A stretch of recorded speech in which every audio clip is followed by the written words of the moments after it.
श्री कृष्ण का व्यक्तित्व किसी ब्राह्मण से कम नहीं। श्री कृष्ण सबके हैं। काश दुर्योधन को ये बात समझ आती।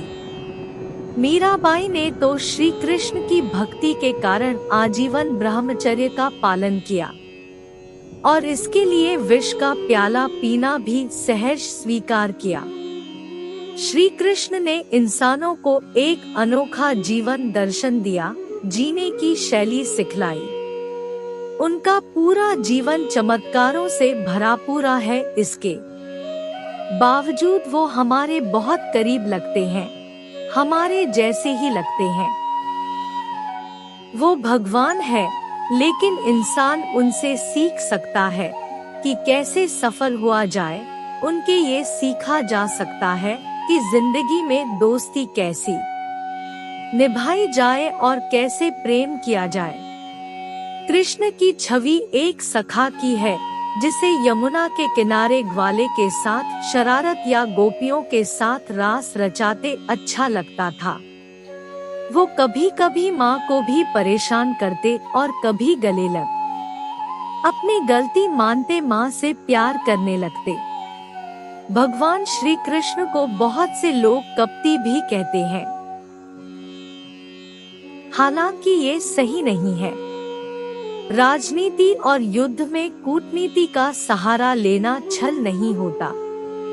लोग अक्सर महाभारत के युद्ध का उदाहरण देकर ऐसा कहते हैं। चाणक्य का एक वाक्य है कि यदि अच्छे उद्देश्य के लिए गलत मार्ग का चयन किया जाए तो ये अनुचित नहीं है। मार्ग कैसा भी हो, लेकिन उद्देश्य सत्य और धर्म की जीत के लिए ही होना चाहिए।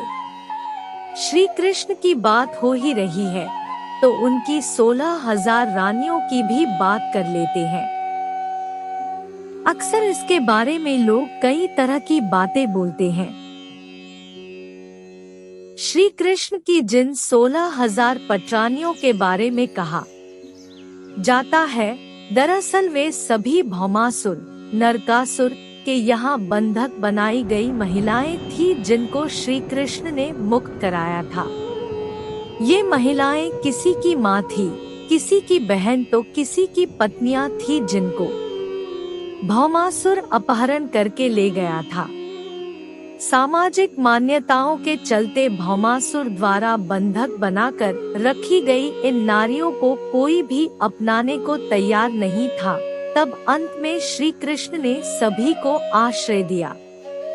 ऐसी स्थिति में उन सभी महिलाओं ने श्री कृष्ण को ही अपना सब कुछ मानते हुए उन्हें पति रूप में स्वीकार कर लिया। श्री कृष्ण उन्हें अपने साथ द्वारिकापुरी ले आए। कहा जाता है कि ये महिलाएं किसी भी पुरुष से विवाह करने के लिए स्वतंत्र थी। कईयों ने ऐसा किया भी। आज समाज में कई तरह की चीजें हो रही हैं। लोगों के जीने का नजरिया बदल गया है। भगवान को पहले जैसे पूजा जाता था वैसा अब नहीं है। अब पूजने का तरीका बदल गया है। लेकिन अच्छी बात यह है कि लोग श्री कृष्ण को याद रखे हुए हैं और बुरी बात यह है कि उनके उपदेशों को भुलाया जा रहा है। जन्माष्टमी को पूजा नहीं, किसी इवेंट की तरह मनाया जाता है। हम जन्माष्टमी मनाएं और अच्छे से मनाएं। लोगों से अच्छे से बात करें, महिलाओं की इज्जत करें, सही से दोस्ती निभाएं, विरोधियों को माफ करना सीखें, प्यार करें तो ऐसा कि जैसे कृष्ण ने किया था। और सबसे बड़ी बात ये कि एक इंसान जैसे बने रहें। भगवान श्री कृष्ण होने का मतलब यही है।